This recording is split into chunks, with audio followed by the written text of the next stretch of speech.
Ma sœur m'a envoyé derrière les barreaux. Je vous écris depuis la maison d'arrêt des femmes. Mon histoire va certainement vous choquer, mais je vous en supplie, ne me jugez pas. Tout a commencé en juin 2020. Après avoir longuement réfléchi, je décide de quitter Paris pour Londres. J'avais cette envie de nouveauté, finir mes études là-bas et surtout changer de vie. J'avais des parents très aimants et une sœur unique avec qui je m'entendais à merveille. Mais je vous avoue que ma sœur était aussi la raison de mon départ.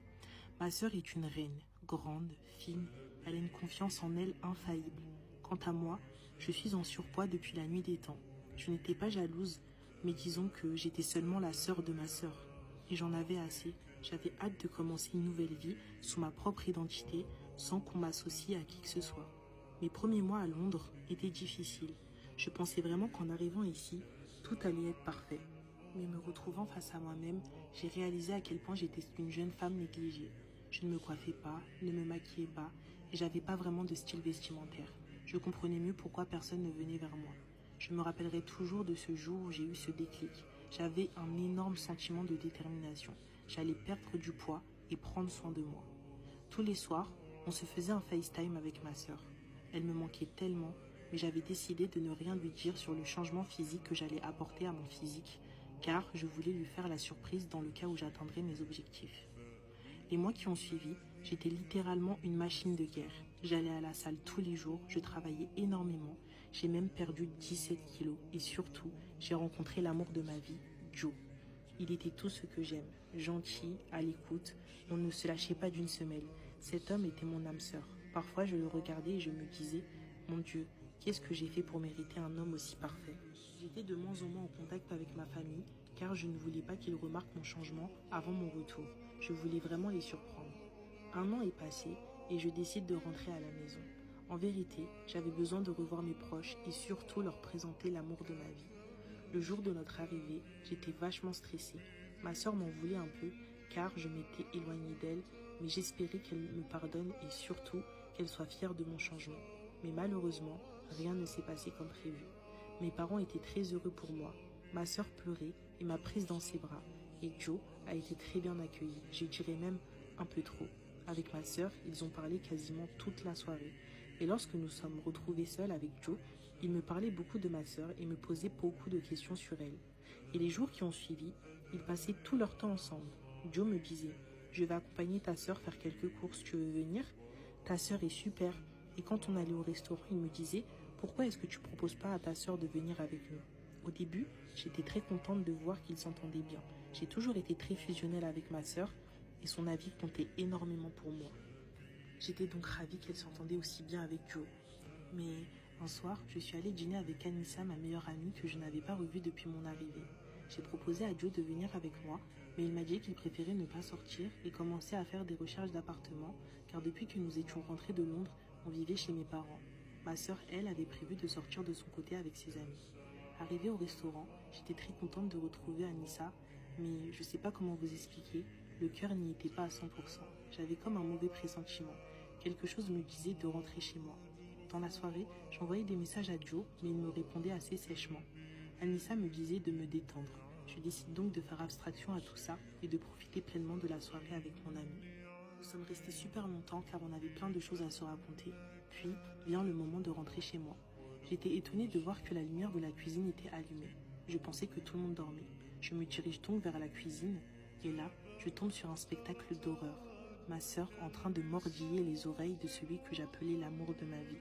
Il y avait une telle complicité entre eux, ils rigolaient, gémissaient, ils ne s'étaient même pas rendu compte de ma présence. À ce moment-là, j'ai senti mes jambes me lâcher et je suis tombée par terre. Ils ont immédiatement couru vers moi pour tenter de me relever.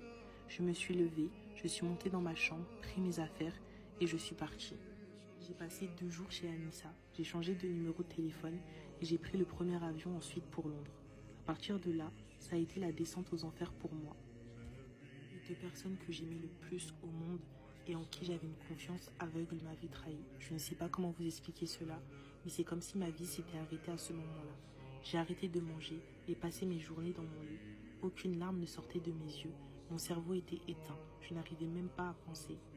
2 mois sont passés et Anissa a insisté pour que je rentre car mes parents se faisaient un sang d'encre. Elle m'a proposé que je reste chez elle un certain temps.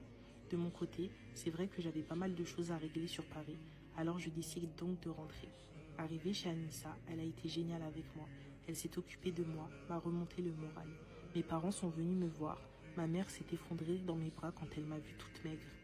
Un jour, Anissa me dit: je préfère te l'annoncer avant que tu le découvres toi-même, mais ta sœur et Joe sont ensemble et elle est enceinte. C'est pour ça que j'ai autant insisté pour que tu reviennes en France, car ils s'installent tous les deux à Londres le mois prochain et j'avais peur que vous vous croisiez là-bas.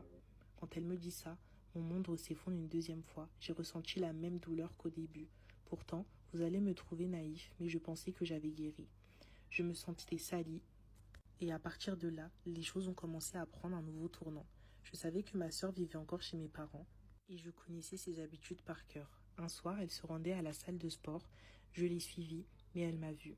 Elle est venue vers moi et m'a prise dans ses bras. Je l'ai repoussée immédiatement et j'ai déversé tout mon dégoût sur elle. Je me suis mise à l'attraper par les cheveux et à la traîner par terre. Elle me suppliait de la lâcher, mais je ne me suis pas arrêtée. Beaucoup de personnes sont intervenues. Les jours qui ont suivi, j'ai appris qu'elle avait perdu son bébé.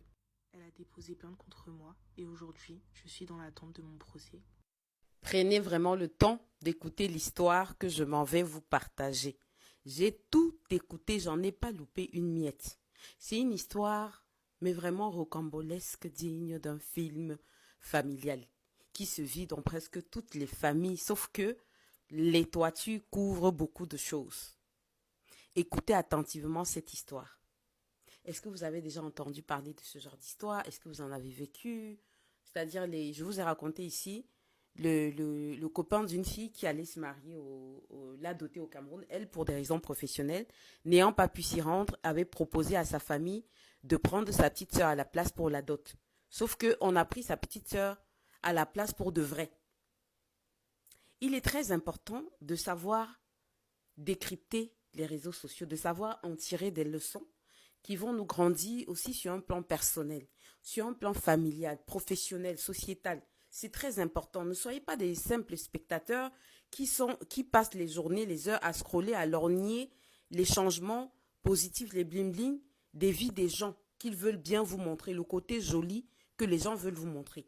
Apprenez à écouter aussi le côté qui fâche, le côté qui va vous grandir, qui va vous pousser à faire attention à ci ou à ça. Donc, il était juste impensable pour moi de ne pas venir vous partager ça parce que cette histoire a dépassé vraiment mon entendement. Écoutez plutôt.